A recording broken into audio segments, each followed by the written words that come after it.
y técnico de lo acontecido respecto del funcionamiento del sistema electoral, porque es que si no hay transparencia, no hay legitimidad.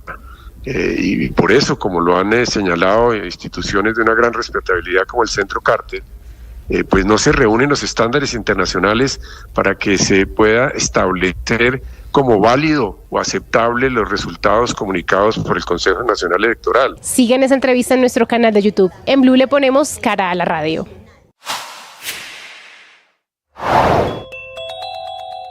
La oposición le madrugó al gobierno del presidente Gustavo Petro y comenzó a radicar sus propias versiones de reforma a la salud. El Partido Cambio Radical espera que, como se dice popularmente, la tercera sea la vencida y finalmente se apruebe en esta legislatura su proyecto de reforma a la salud. Con 22 artículos, la propuesta de Cambio Radical mantiene el derecho de los usuarios a elegir quién le prestará el servicio. Se sostiene la participación de las EPS dentro del sistema y no se crean nuevos actores para este, como sí ocurría con la reforma promovida por el gobierno Petro. También plantea que una parte del pago de lo que le desembolsa el gobierno a las EPS por la atención de cada paciente se realice con base en resultados que obtengan las EPS en la salud de sus afiliados, lo que le obligaría a que los resultados económicos de cada EPS obedezcan al cumplimiento de sus metas de atención médica y garantía para los pacientes.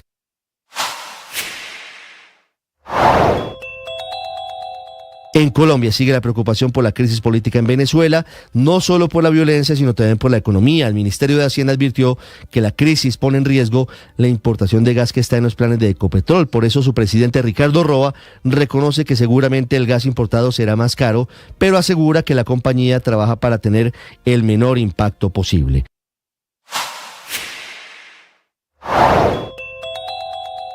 Maduro arremetió otra vez contra María Corina Machado y Edmundo González, asegurando que deben ir a la cárcel y que no se pueden volver un Guaidó 2.0. Como ciudadano, te digo, esa gente tiene que estar bajo las rejas, detrás de las rejas. Y tiene que haber justicia en Venezuela.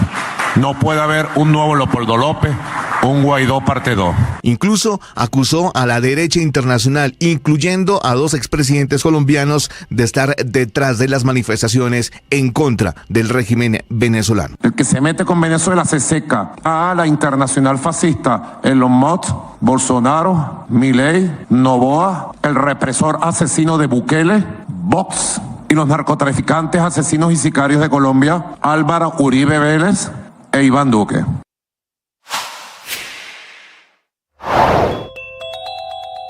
No paran las protestas. Anoche hubo cacerolazos masivos en Caracas y en otras ciudades, mientras que se reportan ya más de 1.200 detenidos. Oficialmente se habla de 16 muertos, pero podrían ser más, y sigue la incertidumbre por el paradero de 6 opositores capturados por la Guardia Venezolana, entre ellos Freddy Superlano. Solamente hubo una pista anoche por parte del régimen, lo hizo Diosdado Cabello, quien aseguró Estás escuchando Freddy Blue Superlano Radio está y detenido BlueRadio.com.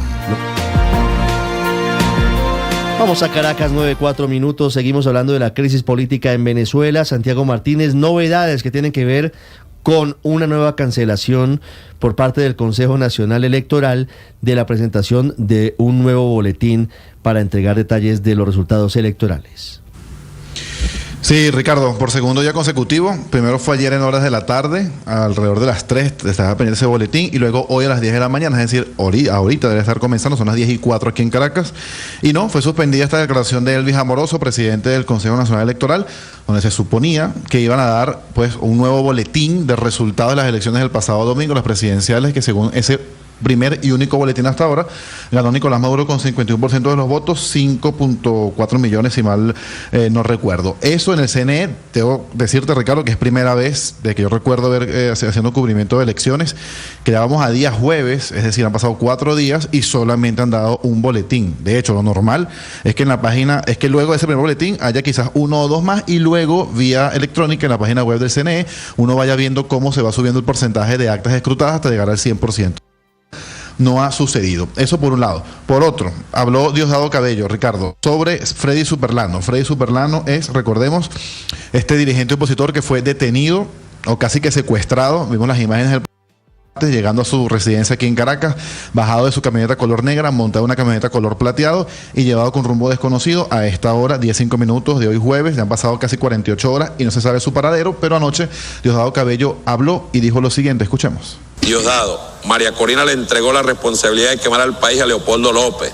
Por eso es que la violencia está comandada e inducida por voluntad popular y sus colaboradores, donde los cabecillas son Freddy Superlano, que está detenido y hablando muy bien, es bilingüe, y Luis Somasa, que se vino por Colombia. Eso es lo que dice Diosdado Cabello, está detenido, está muy bien y es bilingüe, en referencia pues a decir que está contando o hablando todo lo que supone que ellos quieren que o creen que sabe Freddy Superlano. Y por otro lado te cuento, Ricardo, ya para finalizar, el tema de la embajada de Argentina acá en Caracas. Recordemos que el gobierno de Nicolás Maduro el mismo día lunes rompió relaciones con 7 países, te lo recuerdo rápidamente: Argentina, Chile, Costa Rica, Perú, Panamá, República Dominicana y Uruguay. Pero hay especial atención con el tema de Argentina, porque recordemos que allí están 6 de las personas más cercanas a María Corina Machado. Estamos hablando de Magali Meda, que fue su jefe de campaña, Claudia Macero, la jefe de comunicaciones, Pedro Yurtu, Fernando Martínez, Humberto Villalobos y Omar González. Ellos están allí en la embajada argentina. Había mucho temor porque la embajada fue rodeada por la policía, la embajada estuvo asediada en algún momento, le cortaron la luz. Eso ya había ocurrido también en el pasado. Ellos están allí desde el pasado mes de marzo y pues ya Brasil asumió la embajada y el presidente Javier Milei pues agradeció en su cuenta en X al presidente de Brasil por la disposición y también agradeció la representación de Brasil acá en Caracas. Y de hecho hay una imagen ya a esta hora, Ricardo, una imagen, ahí estamos viendo las imágenes de los disturbios de las protestas que se han presentado en estos días en Venezuela. Voy a otro lugar de Caracas. Paulatinamente la ciudad recupera su ritmo, hay más transporte público, hay más gente en las calles. 4 días después de las elecciones presidenciales, allí permanece la enviada especial de Blue Radio, Silvia Patiño. Hola Ricardo, buenos días para usted y para todos los oyentes. Yo los saludo desde la zona de Rómulo Gallegos, aquí en Caracas, y la noticia de esta hora, además de ese despertar paulatino de la ciudad después de las elecciones del pasado domingo, ya se ve no solamente más transporte público, sino también algunos locales comerciales abiertos, gente trabajando por lo menos hasta mediodía y regresándose a sus casas ante la tensión que se vive aquí en las calles. Tensión que protagonizan los miembros de la Guardia Nacional venezolana, que tienen una persecución contra cualquiera al que vean manifestándose en las calles de la ciudad. El presidente Nicolás Maduro estuvo reunido con ellos anoche. Acaba de agarrar un procedimiento ahorita con 2 chavos que vienen con pistola. Yo muy respetuosamente le pido, por favor, que lo agarren porque no tiene justificación. Acaban de pagar $50, está activado el procedimiento. Lima 18, pagaron $50 a 2 muchachos. ¿Quién les pagó? No tengo más información, me dijeron que venía usted, la información Centinela, aseguré el sitio. No lo suelten. No, lo tengo para allá. Okay. Van saliendo a hacer procedimiento, no grupo le digo. Correcto. Esta zona ha sido muy violenta, Guarindera. Sí, una zona aquí, ¿ves? Entonces, me alegra mucho que ustedes estén protegiendo al pueblo. Lima. Estos son unos criminales. Lima 18. Tenemos más de 1.200 criminales capturados. Entrenados en Texas, Colombia, Perú, Chile. Los entrenaron con tiempo para que vinieran a atacar, a quemar. Este hospital de Coche lo trataron de quemar, lo salvó la comunidad de ustedes. ¿Eso es protesta o lucha política? ¿Quemar hospitales? Eso es terrorismo, amigo. Eso es terrorismo. Eso es odio. Correcto. ¿Y el fascismo? ¿Esa gente está preparada para gobernar este país? No. Entonces, rodilla en tierra. Yo estoy en combate. Y cuento con ustedes. Cuente con nosotros. ¡Dale siempre! ¡Que viva la Guardia Nacional Bolivariana! ¡Que viva! ¡Viva nuestro presidente! ¡Que viva! Estoy con ustedes y estoy en combate, es lo que dice Nicolás Maduro, además de insistir en que estas personas que están protestando fueron entrenadas en países como Estados Unidos, Colombia, Perú y Chile para generar desórdenes y provocar terrorismo en Venezuela. A las 12 del mediodía hay rueda de prensa del fiscal Tarek William Saab, quien seguramente actualizará la cifra de personas capturadas que, según el régimen, pues lo que están haciendo es sembrar terrorismo y hacen parte del fascismo venezolano. 9:10 minutos, gracias Silvia, regreso con ustedes en minutos. Saludo en México a Patricio Vallados, él es el subjefe de la misión del Centro Carter que estuvo en Venezuela acompañando con unas tareas de veeduría las elecciones presidenciales. Salió presurosamente de Caracas, salieron rápidamente y emitieron un informe en el que dicen de manera lacónica que no puede ser considerada como democrática esa elección.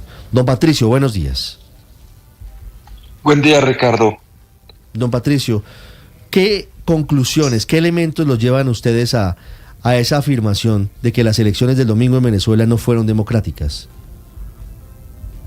Bien, Ricardo, el Centro Carter fue invitado por el Consejo Nacional Electoral venezolano a observar la elección presidencial.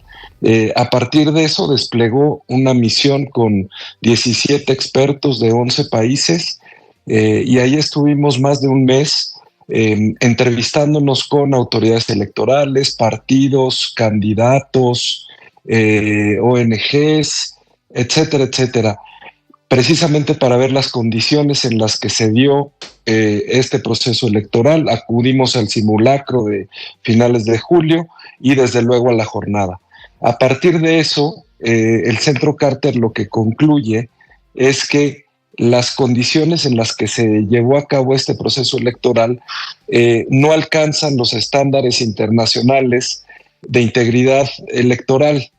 Y a eso hay que sumarle pues lo que acabamos de escuchar por parte de sus colegas, en el sentido en que a este día todavía no sabemos qué pasó el domingo, cuáles son los resultados, porque no se han dado a conocer las actas de mesa por mesa. Sí, señor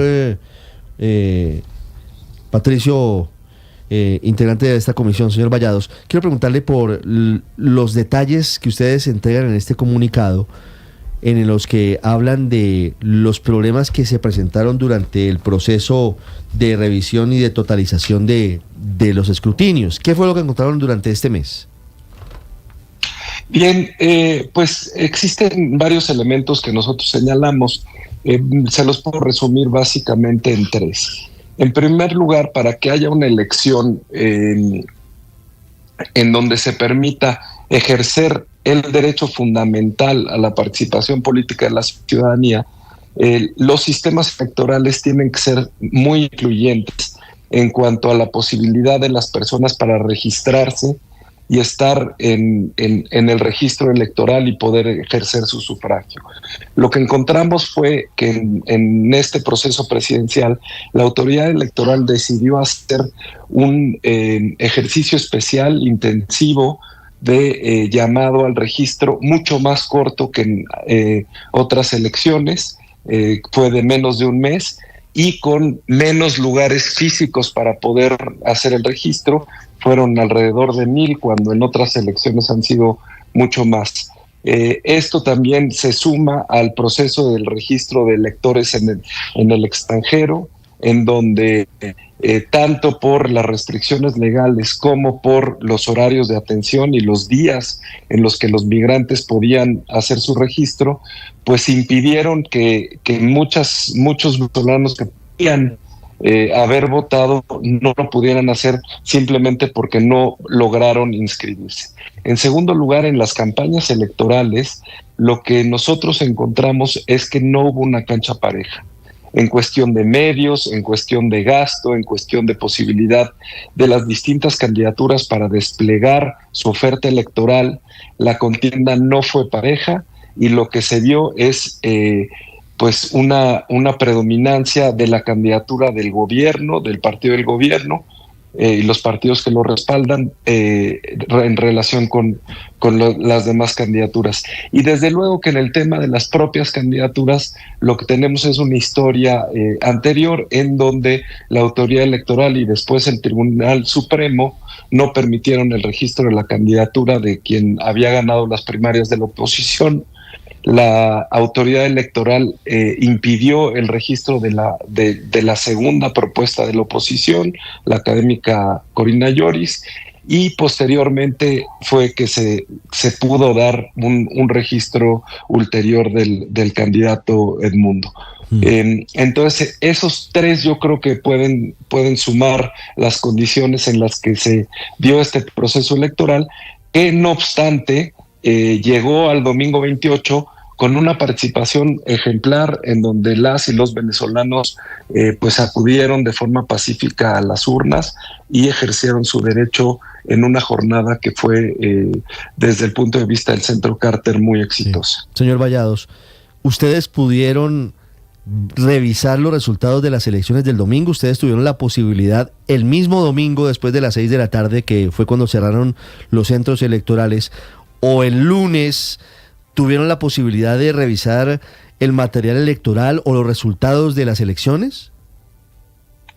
No, Ricardo, la respuesta es no, y ni nosotros ni nadie ha podido revisar los resultados, porque la autoridad electoral desgraciadamente no ha dado a conocer, como lo ha hecho en otros procesos electorales, los resultados desagregados por acta. Tenemos únicamente una declaración del presidente del CNE, Elvis Amoroso, en la que dio unos resultados aparentemente con el 80% de las mesas contadas y sumadas, pero pues solo tenemos esa declaración y nadie ha podido contrastar eso con lo que se pudo observar y con los comprobantes que tienen los distintos partidos del gobierno y de oposición, y también la verificación ciudadana que se dio esa misma noche por parte de decenas de miles de ciudadanos.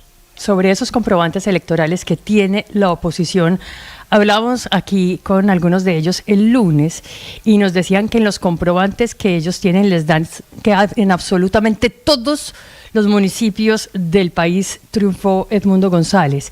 Quiero preguntarle, señor Vallados, si estadísticamente es eso posible. Es decir, que en un país donde todavía hay un 30% de las personas con Nicolás Maduro no hayan ganado en ninguno de los municipios. Buen día. El Centro Carter no ha tenido la oportunidad de revisar precisamente los resultados y contrastarlos, entonces la verdad es que no podríamos pronunciarnos respecto a los dichos, ya sea de los partidos del gobierno o de la oposición en ese sentido. Es decir, fue declarado ganador Nicolás Maduro por el Consejo Nacional Electoral sin tener una certeza plena de que el resultado era irreversible. En el Centro Carter precisamente por eso dio esos comunicados. Lo que tenemos es que existen en esta misma narrativa dos cuestiones que son incompatibles. Es decir, si la autoridad electoral tuvo en sus manos el 80% de las actas que le permitieron proyectar o determinar irreversiblemente, como señala la ley, el triunfo del presidente Maduro, pues sería lógico que entonces tuvieran acceso a esas actas de escrutinio de cada una de las mesas y fuera posible publicarlas. Por el otro lado tenemos el dicho de que fueron objetos de un hackeo que no se ha demostrado cómo fue, no se ha hecho una auditoría, no tenemos elementos que nos permitan saber esas condiciones, y eso lo que dice es que hace imposible que den a conocer las actas. Entonces, simplemente eso es incompatible. No se puede soplar frío y caliente a la vez. Entonces, precisamente por eso el Centro Carter ha instado a que se den a conocer de inmediato las actas en poder del CNE, las que sea que tenga. Sí, claro. Señor Vallados, ¿a ustedes el Consejo Nacional Electoral de Venezuela les informó sobre el supuesto hackeo en el momento en el que estaban transmitiendo las actas para el centro de totalización?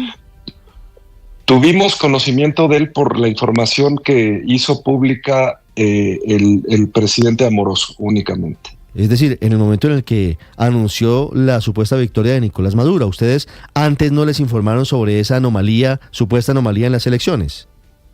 No tuvimos conocimiento de eso y no se nos fue informado. Bueno, le pregunto desde Caracas, ¿ustedes habían visto en otro país con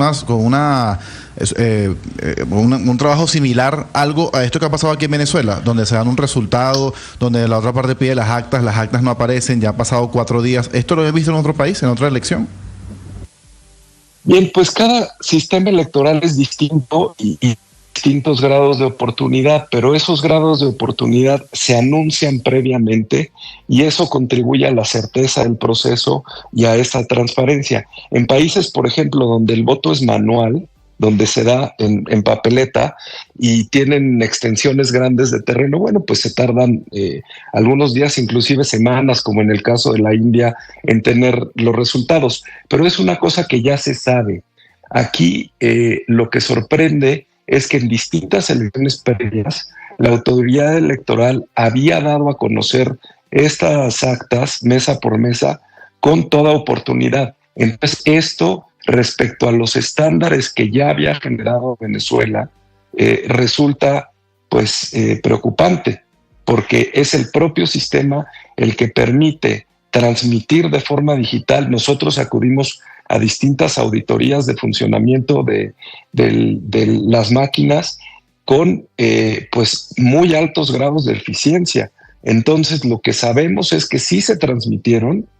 El propio presidente Amoroso señaló que se había recibido el 80% y lo que no tenemos es pues esa publicidad que es un principio fundamental de cualquier sistema electoral, porque lo que hace es inyectar mucha certeza al proceso y que la ciudadanía se quede tranquila de que la autoridad electoral está dando toda la información en su posesión. Sí, señor Vallados, no sé qué tanto profundizaron ustedes en las leyes venezolanas, pero es que me está llegando la Ley Orgánica de Procesos Electorales. En su artículo 116 dice que la Junta Nacional Electoral tiene un plazo de 48 horas después de las elecciones para entregar y realizar el proceso de totalización. ¿Esto viciaría de nulidad las elecciones? El hecho de que hoy, bueno, ya han pasado, ¿cuántas? 96 horas, van a ser 96 horas ya, hoy a las 6 de la tarde. El hecho de que se haya infringido la ley podría abrir la puerta para algún tipo de reclamación por nulidad o por errores en el procedimiento por parte del Consejo Nacional Electoral. Mire, eso, digamos, está por verse. Ya será cuestión de los tribunales de poder determinar. Tenemos aquí, me parece que para ir aclarando las cosas, porque tenemos muchos elementos. En efecto, para la totalización existe un plazo y para la publicidad inclusive existe un plazo mayor de 30 días conforme a ley. Entonces, lo que podemos intuir, pero de nuevo, no tenemos una resolución por escrito, fundada y motivada, pero lo que sabemos es que el acto de entrega de esa constancia al candidato Maduro por parte de la autoridad electoral supondría en cierto momento que ya se hizo la totalización, pero lo que no sabemos es si la totalización se hizo con el 80% de las actas que declaró el presidente Amoroso o ya tienen el 100%. Y desde luego que para un estándar internacional, ese sí, generalizado en todos los países, es que se tiene que contar todos y cada uno de los votos y la autoridad no puede pronunciar la totalidad de los votos computados. Claro, por supuesto, es que ahí está el punto central de esta discusión sobre la totalización y la entrega de resultados, si son o no son irreversibles, y la muy importante situación de desarrollo, es decir, la ubicación por mesa, por municipio, por centro de votación que tampoco se conoce. Solamente hay unos números gruesos que da el señor Elvis Amoroso, pero no hay detalles. No se sabe quién votó por Maduro en dónde, ni quién votó por Edmundo González Urrutia en dónde. Es Patricio Vallados, subjefe de la misión del Centro Carter en Venezuela. Señor Vallados, una última pregunta. Tengo también en línea al embajador permanente de Uruguay ante la OEA, pero yo quisiera preguntarle, usted estuvo un mes en Venezuela con su misión. En su opinión, ¿Venezuela es un país democrático? Bien, el mandato de la misión del Centro Carter fue determinar respecto a este proceso electoral cuáles eran las condiciones y lo que le puedo señalar es lo que dimos a conocer en nuestro comunicado, en el sentido de que el resultado de la jornada electoral y del proceso electoral no se puede considerar como cumpliendo los estándares internacionales de integridad electoral. Lo entiendo perfectamente, entiendo su diplomacia. Señor Vallado, le agradezco mucho estos minutos en Blue Radio. Muchísimas gracias a usted, hasta luego. 9:26 minutos. Saludo ahora al embajador permanente de Uruguay ante la Organización de Estados Americanos. Estuvo ayer en la sesión del Consejo Permanente de la OEA en Washington, que al final no logró un consenso, no logró los 18 votos para aprobar la resolución pidiéndole precisamente al CNE de Venezuela que publique en detalle los resultados de las elecciones. Embajador de Uruguay ante la OEA, Washington Abdala, bienvenido a Mañanas Blue. Buenos días. Bien, buenos días, ¿cómo está usted? Embajador, ¿cómo puede usted resumir lo que pasó ayer en la sesión del Consejo Permanente de la OEA? Un desastre.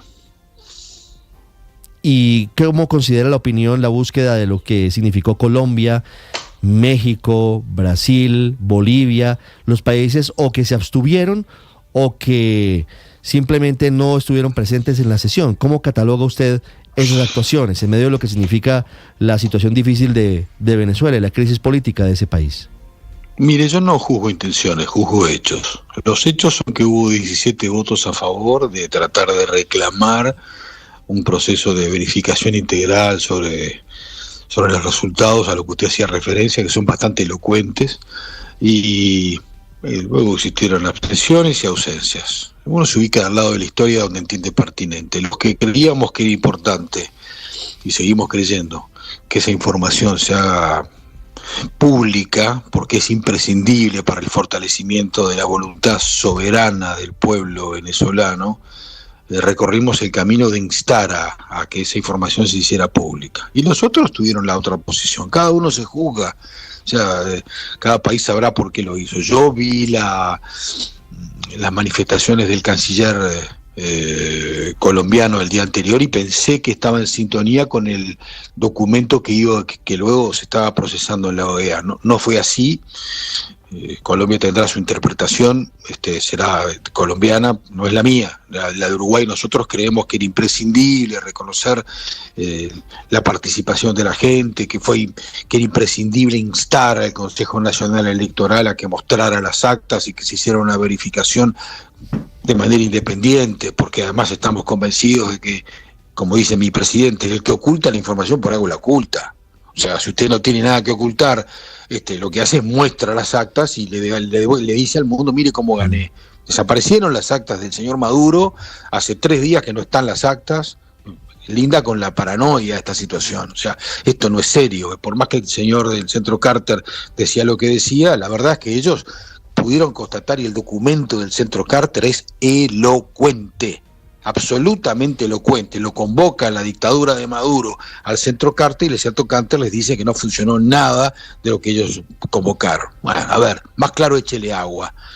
Ahí no hubo un proceso electoral ni transparente, ni prístino, ni democrático. Esa es la única realidad. Bueno, ante esa realidad tenemos 2 opciones. O usted se para del lado de los que reclaman información, o usted hasta del otro lado. Es simple, esto es un escenario binario, no permite intersticios, esa es la realidad.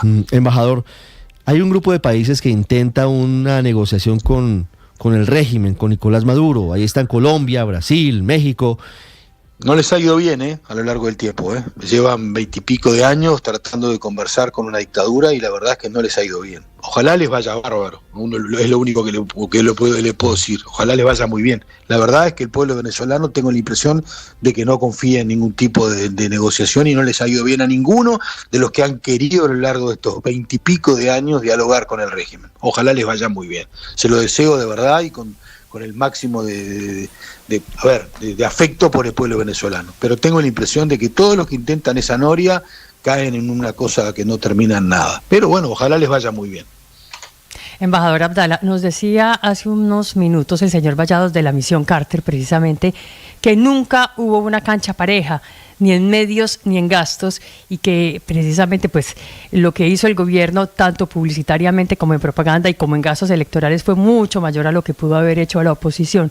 Si la cancha estaba tan dispareja, ¿por qué aparentemente pierde entonces el gobierno de Nicolás Maduro? Están hartos, pero no me pregunte una cosa que usted la sabe como yo. Está harto esa gente. 8 millones de venezolanos afuera, una diáspora que es más grande que la de una guerra. ¿Qué es lo que no estamos entendiendo? ¿Qué no estamos entendiendo? Es una diáspora peor que la guerra de Siria. 8 millones de venezolanos, que hay varios millones están ahí en la bendita Colombia. ¿Qué no estamos entendiendo? ¿Qué no estamos entendiendo? Que ya no hay punto de aguante, de soporte, y esa gente está... ¿Qué no está entendiendo que en este momento, mientras usted y yo estamos hablando, está muriendo gente? Ya van 17 muertos. ¿Qué no estamos entendiendo? ¿Alguien cree de verdad que Maduro va a abrir una compuerta para dialogar y generar un clima de distensión y cobijar un escenario democrático? ¿Es en serio la conversación? ¿Me la está teniendo en serio? Porque yo la verdad que no creo que sea en serio. Yo miro el elenco que lo acompaña a Maduro y tengo toda la convicción clara de que esa gente no quiere largar el poder, que está amotinada en el poder, que está en una construcción totalmente autoritaria, despótica. Esa es la realidad. Si queremos ver otra cosa, vean lo que quieran. Yo veo eso y a la prueba me remito. A la prueba me remito, elocuente prueba, dramática prueba. Pregúntele a cualquier venezolano de a pie que ande por una calle de Caracas o de cualquier parte de Venezuela y le va a decir más o menos lo mismo que le estoy diciendo yo. Y bueno, y ahora con la magia de que han logrado hasta bloquear la OEA, que alguna voz de vez en cuando era para tratar de calificar lo que estaba pasando allí. Sí. Y bueno, fenómeno, partido flechado completamente. Sí, embajador, quiero preguntarle sobre ese proceso de negociación, porque ayer cuando el presidente del Consejo Permanente hizo la introducción de la resolución, dijo que por poco llegan a un consenso, pero que la diferencia estuvo en torno al numeral 2, literal B de la resolución, que francamente es insólito porque habla de verificación internacional e independiente, que de hecho es un aspecto que Colombia ha pedido públicamente a través del presidente y del canciller Petro. Ayer, en el marco de esa negociación, ustedes vieron, porque el embajador colombiano dijo, por poco me convencen. Él estaba flexible en su posición. ¿Qué fue finalmente lo que no lo convenció? No tengo idea, hablé con Vargas, pregúntele a Vargas. Digo, el canciller de tu país dice lo que dijo y fue fantástico, y lo aplauso. El presidente dice lo que dijo y fue fantástico y después no lo votan. Yo no lo entiendo. Pregúntele a Vargas. Yo lo llamé a Vargas un rato antes, digo, van a votar esto, estamos viendo, estoy esperando instrucciones. Bueno, fenómeno, pero esto me parece que va en la línea de lo que estamos todos. Bueno, hay un dicho en Colombia, un dicho popular, averígüelo Vargas, y en este caso sí que valdría la pena averiguarlo. Averigüelo Vargas. Pero no, mire, se lo digo con respeto por el embajador Vargas, no entiendo. A ver, yo vi la declaración del canciller de Colombia en la noche y dije, es exactamente lo que estamos necesitando el otro día. Luego veo las declaraciones del presidente Petro y digo que son exactamente, pero luego una resolución que más o menos recoge cada palabra más, palabra menos, eso no se vota. No me lo va a preguntar a mí, que no tengo la menor idea de lo que está pasando en la interna del gobierno colombiano. Ábrenlo ustedes con la gente de ustedes. Es insólito. Yo pensé que iban a estar afín. Luego Brasil tuvo una postura más ríspida, llámela, o más rígida, porque Brasil, si usted mira la sesión, es el que plantea el punto de orden. Cuando usted plantea un punto de orden, lo que hace es bloquea la sesión y hace directamente que se vote el punto. Y Brasil, entre otras cosas, asumió hoy el manejo de la embajada de Argentina en Caracas, es decir, no desamparó a los 6 integrantes de la campaña de María Corina Machado que llevan meses asilados allí, entre otras cosas, señor. ¿no? Ha sido más firme, tiene usted razón, Brasil que Colombia en esta crisis diplomática. Embajador, le hago una última pregunta. ¿Es posible que la llamada que ayer sostuvieron los presidentes Petro y Maduro haya cambiado la opinión de Colombia y que el embajador Vargas haya recibido la instrucción de abstenerse luego de esa llamada? Yo no lo sé, pero a ver, le vuelvo a repetir, yo lo único que deseo es que países con el volumen, la relevancia, la entidad y la sintonía que han tenido con Maduro, algunos de ellos, tengan la capacidad de persuadirlo de que por este camino violento, ríspido, autoritario, despótico, terrible, no va a alcanzar absolutamente nada. No lo sé, pero si Brasil y Colombia tienen un diálogo con Maduro, logran convencerlo, fantástico. Yo tengo la tenue duda a lo largo de todos estos años de que es muy difícil conversar con un señor que ha perdido todo control de lo que se llamaría el escenario democrático. No es un escenario democrático el escenario en el que se está conversando. No es el escenario de Colombia, que el señor Petro ha sido electo por la voluntad ciudadana de la gente. El señor Maduro no. Estamos hablando con alguien que juega con otras reglas de juego. Entonces es muy difícil. Ojalá Petro y ojalá Lula tengan la capacidad de persuadirlo. Yo me temo que es muy difícil, pero a ver, tengo que alimentar la esperanza porque es lo último que me queda. Esa es la realidad. Es Washington Abdala, embajador de Uruguay ante la OEA, hablándonos sobre lo que pasó ayer en el Consejo Permanente, en donde no se lograron los 18 votos mínimos para aprobar esa resolución, pidiéndole al Consejo Electoral de Venezuela lo que pareciera de perogrullo, lógico, que entregue los resultados detallados. Eso no pareciera ser tampoco pedirle a la NASA que descubra cómo vamos a llegar a convertir a Marte en un lugar habitable. Embajador, muchas gracias. Buena mañana, chao. 9:36, Juan Camilo. Hay detalles del detrás de cámaras, de cómo el embajador Luis Ernesto Vargas termina firmando la abstención. Colombia no toma partido, Colombia queda en la mitad, Colombia asume posición tibia frente a esa resolución de la OEA. Y en la mitad parece que también está el embajador Luis Ernesto Vargas, Ricardo, a la espera de un consenso entre Colombia, Brasil y México. Esto, por ejemplo, están reportando hoy medios de Brasil, particularmente el diario O Globo. Recordarán ustedes que el martes hubo una conversación telefónica entre los presidentes Joe Biden y Luis Ignacio Lula da Silva. De esa llamada telefónica se produjo una comunicación conjunta haciendo un llamado al Consejo Nacional Electoral para que publicaran las actas con los resultados de manera inmediata. Pues reporta este medio O Globo que el presidente Petro no le gustó mucho esa comunicación porque él estaba esperando pronunciarse, pero de manera conjunta con Brasil y con México, que por eso no había emitido él ningún pronunciamiento propiamente frente a lo que había ocurrido en Venezuela. Y recordarán precisamente que el pronunciamiento del presidente Gustavo Petro llegó de hecho el miércoles por la mañana, luego de que se produjera ese comunicado conjunto entre Joe Biden y Luis Ignacio Lula da Silva. La diferencia, y es la razón por la que se estaría demorando tanto este comunicado conjunto, es en torno a cuestiones semánticas, pero que en diplomacia tiene mucho peso. Al parecer, Brasil quiere que se incluya el término de una verificación imparcial en ese comunicado conjunto entre México, Brasil y Colombia, mientras que Colombia quiere que se coloque verificación internacional. Entonces allí parece que hay una especie de desacuerdo, y no solamente entre Colombia y Brasil, sino fundamentalmente entre México, que según lo que se ha reportado es el que tiene la posición más inflexible frente a la situación en Venezuela, pero que el presidente de Brasil, Luis Ignacio Lula da Silva, quiere meter a México allí en ese pronunciamiento porque sabe que México es fundamental para darle peso y para generar mayor presión diplomática, no solo al régimen de Maduro, sino particularmente al Consejo Nacional Electoral. Entonces, es lo que se mueve tras bambalinas, sumado a que esos países consideraban que en el marco de la OEA, como ya se ha venido diciendo, Ricardo, como ya ustedes lo han mencionado durante la mañana, no solo no era el escenario propicio, sino que no se podía conseguir el objetivo de carácter diplomático, y es que en efecto pueda haber algún tipo de concesión por lado del régimen de Maduro con un pronunciamiento en el marco de la OEA que era visto como más que todo de carácter simbólico. Entonces son las cuestiones que se siguen moviendo y las Juan, teorías. Ya regresamos para seguir hablando de Venezuela, pero le complemento con una información que nos está llegando en este momento, Juan, a usted y a todos los oyentes. Esta tarde habrá llamada tripartita entre los presidentes Gustavo Petro, Luis Ignacio Lula da Silva y Andrés Manuel López Obrador. Intentan perfeccionar, intentan llegar a un acuerdo sobre ese comunicado conjunto que podría ser muy importante dentro de la posible resolución de la crisis venezolana. Pues, y ya es hora, ¿no, Ricardo? Obvio, ya es hora. El tiempo pasa, el tiempo va pasando, ya van 4 días después de las elecciones y hay riesgo de que simplemente las cosas sigan su curso y llegue enero y se juramente Nicolás Maduro y no haya ninguna otra solución. Ya regresamos en Mañanas Blue. Estás escuchando Blue Radio.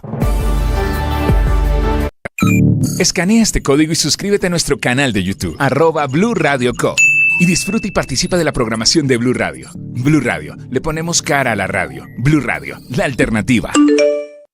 Iniciamos mes y lo iniciamos con la certeza espiritual. Todas las rutinas y prácticas espirituales nos llenan de esperanza, nos llenan de seguridad, de confianza para vivir. No le tenemos miedo al futuro cuando tenemos una experiencia espiritual sólida, en cualquier dimensión, en cualquier denominación. Lo importante es que tengamos claro que el futuro es un tiempo que vamos a construir o que estamos construyendo en el presente.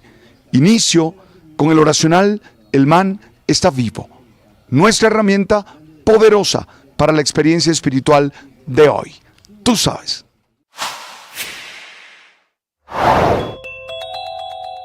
Van 4 días después del fraude cometido por el régimen de Nicolás Maduro en las elecciones presidenciales en Venezuela, sin que haya definiciones, sin que haya consenso en la comunidad internacional sobre cuál es la medida que se debe de adoptar para buscar presión internacional que lleve al régimen de Nicolás Maduro, hoy cooptado por los militares, para reconocer los resultados y dar un paso al costado en el poder en Venezuela.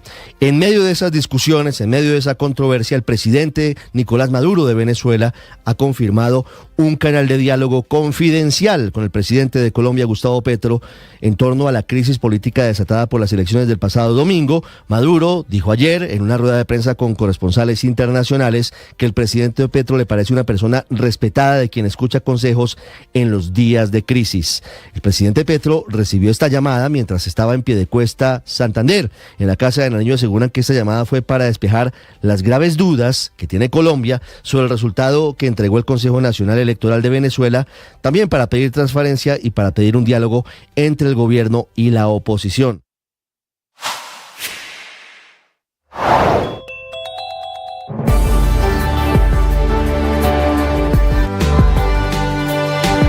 Mucha atención, a esta hora se complica la situación en un lugar del centro de Caracas en el que hay decenas de familiares de las personas detenidas por cuenta de las protestas de estos días en contra de los resultados de las elecciones. Silvia Patiño, ¿dónde está? Hola Ricardo, ¿cómo está? Buenos días para usted nuevamente y para todos los oyentes de Mañanas Blue.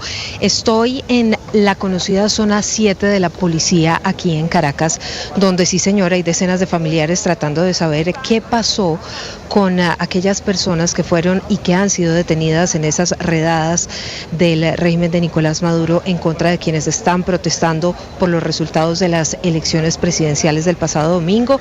A esta hora tengo una invitada muy especial, no vamos a decir su nombre ni su identidad por temas de seguridad, pero gracias por acompañarnos a esta hora aquí en Blue Radio. ¿Quién está aquí detenido? Mi hermano. Su hermano. ¿Y su hermano tiene una condición de salud especial?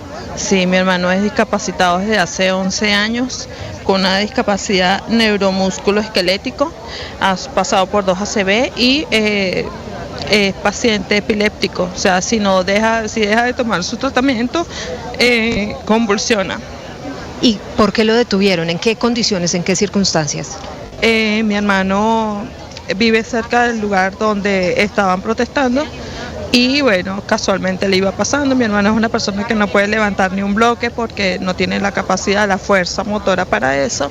Y sin embargo él estaba cerca del lugar porque vive allí, en la zona donde estaban manifestando, y los guardias procedieron a abordar toda la gente que estaba allí y en el momento se lo llevan detenido el día lunes a las 5 de la tarde, y desde entonces bueno, estamos acá a la espera de tener información, de noticias, pero no tengo mayor información, solo que bueno, que las audiencias empezaron el día de ayer y todavía a la fecha de hoy no sé nada relacionado cuál es la decisión que va a suceder con mi hermano, porque esa arbitrariedad en detenerlo sin tener nada que ver en el momento.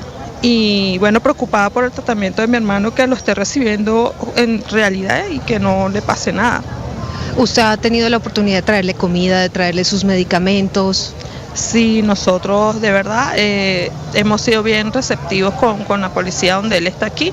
Ha recibido sus comidas en la hora y el medicamento también. Pero todo nosotros lo pasamos, pues. Ahora que nosotros tengamos la certeza de que eso le llegó en sus manos, no, porque no hemos podido verlo, pero sí ha sido recibido. ¿Su hermano tiene defensa, tiene abogado, tiene quien pueda defenderlo ante la justicia venezolana? Sí, nosotros tenemos nuestro propio abogado privado, pero ha sido negada el acceso para él en ese momento. No ha podido tener comunicación directa con él, y mucho menos información sobre por qué la detención. No saben por qué lo detuvieron. Si usted pudiera mandarle un mensaje al régimen de Nicolás Maduro y a la Guardia Nacional Venezolana, sobre todo a la policía, que son los que están haciendo estas redadas, ¿qué les diría? que consideren a la hora de detener a las personas, porque en el momento de la detención de mi hermano fue golpeado con un casco en la cabeza, motivo por el cual convulsionó en el momento. Y oye, que no todos los que están pasando casualmente por el lugar tienen algo que ver relacionado con la manifestación. Y libertad para todas aquellas personas que no tienen nada que ver. Mi hermano no estaba quemando caucho, mi hermano no estaba quemando carros ni nada por el estilo, no lo encontraron identificado como un manifestante, nada.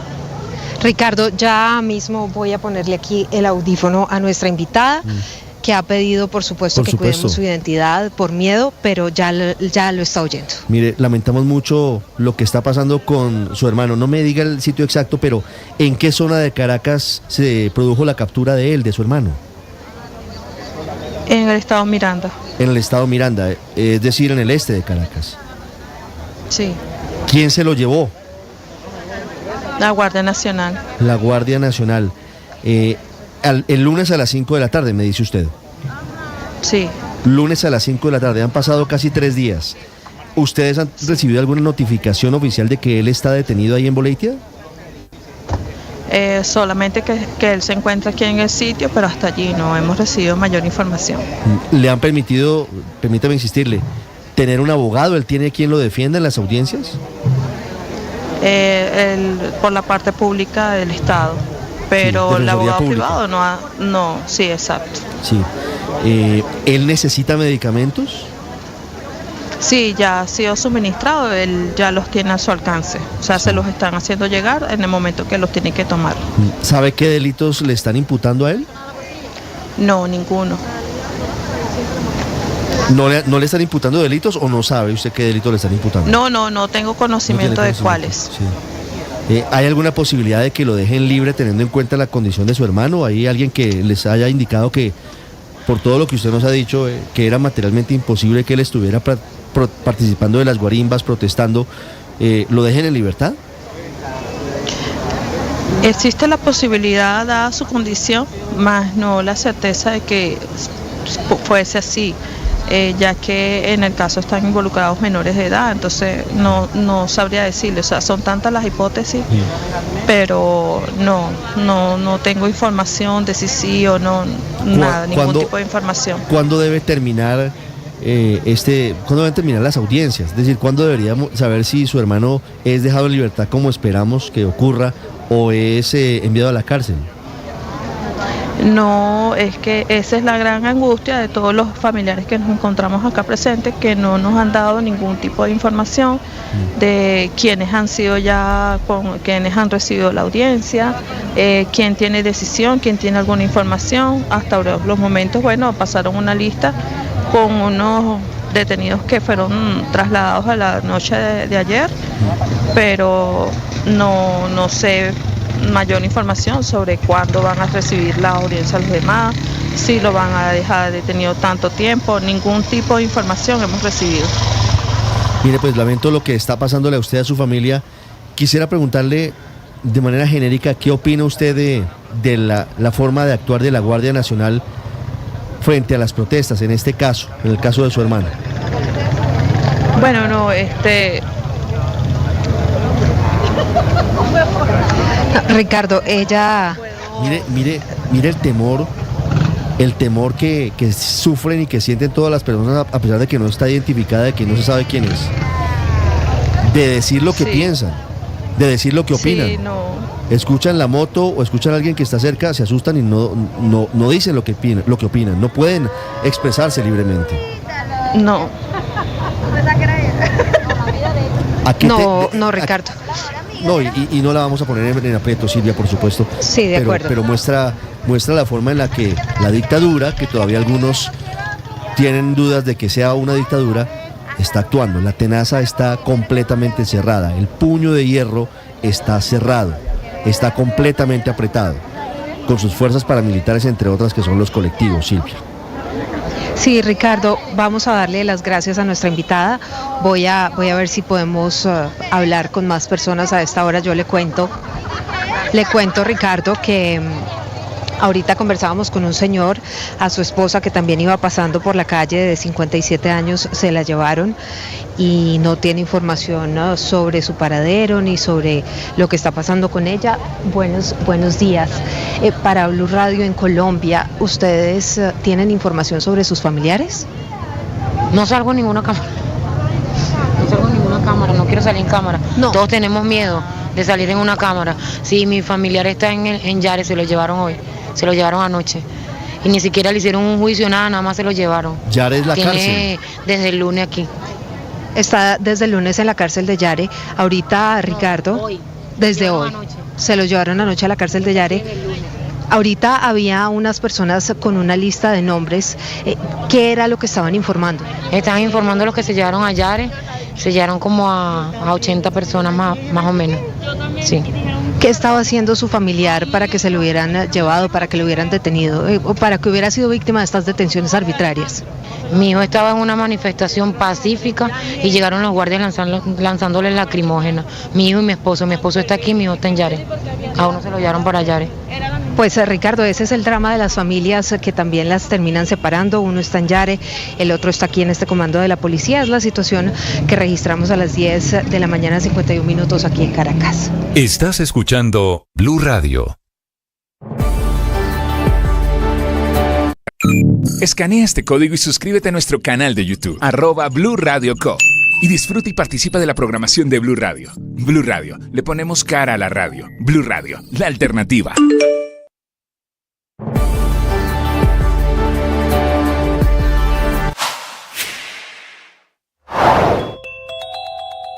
Lo que está en juego, y aquí está el siguiente paso, y es la decisión de Colombia, que ha generado mucha controversia, de abstenerse de votar favorablemente un proyecto de resolución de la Organización de Estados Americanos que pretendía exigirle al régimen de Nicolás Maduro la presentación completa de las actas de los resultados desagregados por ciudad, por municipio, por puesto de votación de las elecciones del pasado domingo.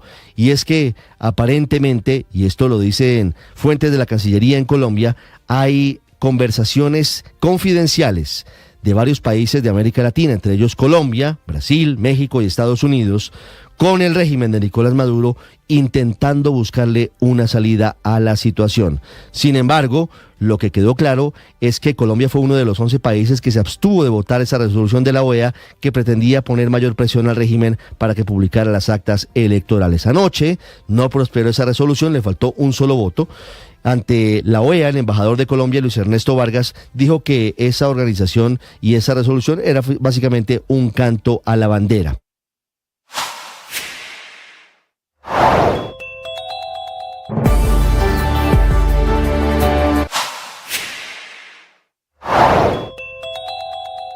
Aumento efectivo en los peajes del país del 4.64% a partir de hoy. Incremento del diésel entre 2.000 y 3.000 pesos antes de terminar el año.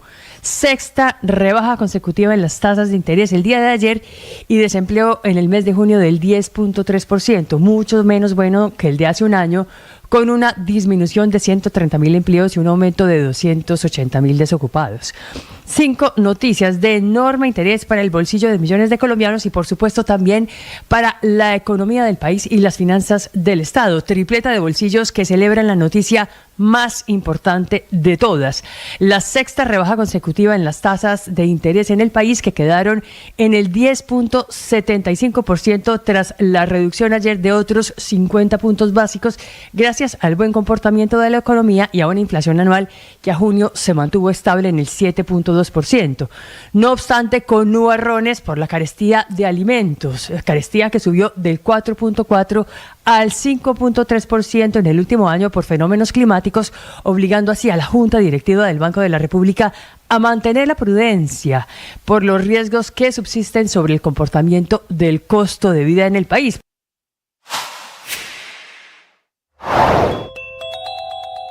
Está clarísimo que los resultados que el Consejo Nacional Electoral reportó son un engaño.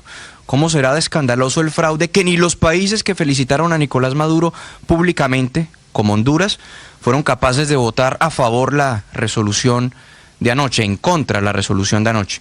Esos resultados no convencen a la gran mayoría de países en la región, quienes piden publicación de actas. En lo que no hay consenso tampoco es en legitimar a la Organización de Estados Americanos como el organismo mediante el cual se insta al régimen de Maduro a publicar esos resultados. Eso quedó claro con la abstención de 11 países, incluido Colombia. Las victorias y derrotas, la pasión y la afición en juego y los datos de lo último en deportes se lo presenta Mañanas Blue. 9:55 de los deportes en Mañanas Blue. Vamos a los Juegos Olímpicos.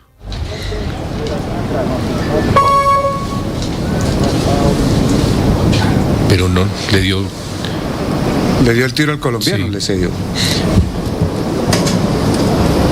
Es el equipo de Caracol Sports acompañando a Santiago Arcila, que hasta ahora compite en los 32avos de final de tiro con arco individual masculino frente al representante de Luxemburgo, Pete Klein. En el primero de 5 sets perdió 26-30, en el segundo empataron 27-27 y ya se desarrolla el tercero. Estamos pendientes de esta actividad del colombiano Santiago Arcila y hoy amanecimos con buenas noticias. Par decisión unánime.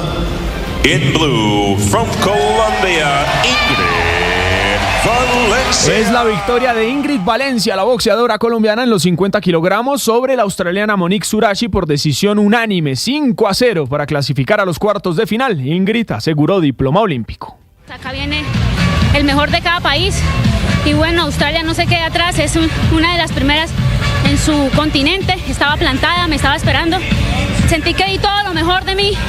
Y gracias a Dios este combate para mí fue hoy. El combate de cuartos de final será el sábado 3 de agosto a las 9:34 de la mañana con rival aún por confirmar. Otro diploma olímpico lo consiguió Lorena Arenas en marcha femenina 20 kilómetros y Johnson Rojas está en París para hablar de nuestra atleta. Hola Johnson.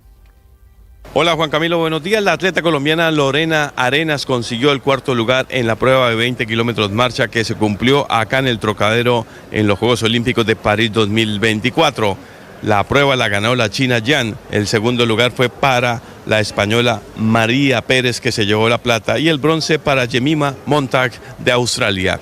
Lorena Arenas satisfecha con su actuación aquí en París 2024. La verdad, una competencia demasiado difícil desde el inicio al final. Eso era desde el inicio muy rápido y al final muchísimo más rápido, mucho calor, mucha humedad. Pero bueno, supimos afrontarlo y pues se me fue la medalla a lo último porque pues mi compañera un poco más fuerte al final. Pero bueno, de verdad que muy feliz de obtener ese resultado tanto para Colombia como para Sudamérica. La atleta colombiana gana de esta manera con el cuarto lugar su segundo diploma olímpico. Ya había sido medallista de plata en los Juegos Olímpicos de Tokio 2020. Arenas además consiguió nuevo récord nacional con 1 hora 27 minutos y 3 segundos. En los Juegos Olímpicos de París 2024, Johnson Rojas, Blue Radio. Gracias Johnson, y nos ilusionamos también con la selección Colombia femenina que hizo historia clasificándose por primera vez a una segunda ronda de Juegos Olímpicos. El rival en cuartos de final será España, campeona del mundo en la categoría sub-17, en la categoría sub-20 y también en la categoría de mayores. Marcela Monsalve está al lado de la tricolor. Hola Marci.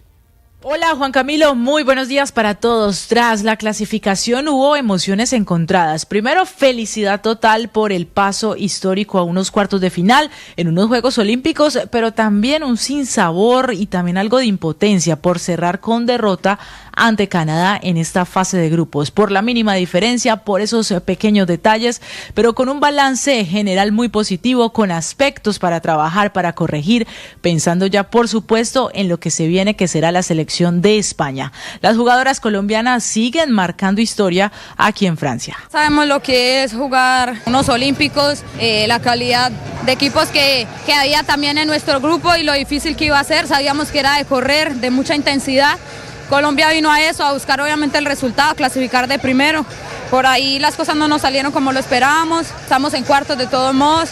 Obviamente hoy se sale con un sinsabor porque corrimos, insistimos hasta el final. Colombia cerró esta fase de grupos, tercera del grupo A, y ahora se viene España, un rival muy difícil, las vigentes campeonas del mundo, pero esta Colombia sueña y trabaja para seguir avanzando en los Juegos Olímpicos. Las jugadoras estarán llegando en las próximas horas a Lyon, una ciudad donde ya ganó y espera lograr ese paso histórico hacia las semifinales. Desde Francia, Marcela Monsalve, Blue Radio. Gracias Marcela, y la alegría alegría sudamericana del día la puso Daniel Pintado, que ganó medalla de oro para Ecuador en la marcha atlética 20 kilómetros. Volvemos con Johnson, que nos tiene la historia. Hay medalla de oro para Ecuador en la marcha atlética. La consiguió Daniel Pintado con 1 hora 18 minutos 55 segundos. En Blue Radio explica la motivación que tuvo para ganar esta medalla de oro. Es mucho sacrificio, eso he mencionado en todos lados. Tengo 2 hijos, uno de 9, una de 3 años. He estado casi 5 meses fuera del país sin poder hablar con ellos, sin poder verlos. Les extraño cada día, a veces lloro solo en mi habitación porque quiero estar con ellos. Pero después de cruzar la meta y verlos a ellos ahí, de momentos que están orgullosos. Mi hija no entiende lo que está pasando, pero está ahí con un te amo papi. La medalla de plata fue para Cayo Bonfín con 1 hora 19 minutos 9 segundos. Y el bronce se lo llevó Álvaro Martín con 1 hora 19 minutos y 11 segundos. En los Juegos Olímpicos de París, Johnson Rojas, Blue Radio. Y el escándalo de los Juegos llegó por cuenta del boxeo. Hablamos de la atleta argelina Imane Khelif, quien no pasó la prueba de género por poseer cromosomas XY que distinguen a los hombres y que aún así fue aceptada por el Comité Olímpico Internacional para la prueba femenina del peso welter del boxeo. Hoy se enfrentó en octavos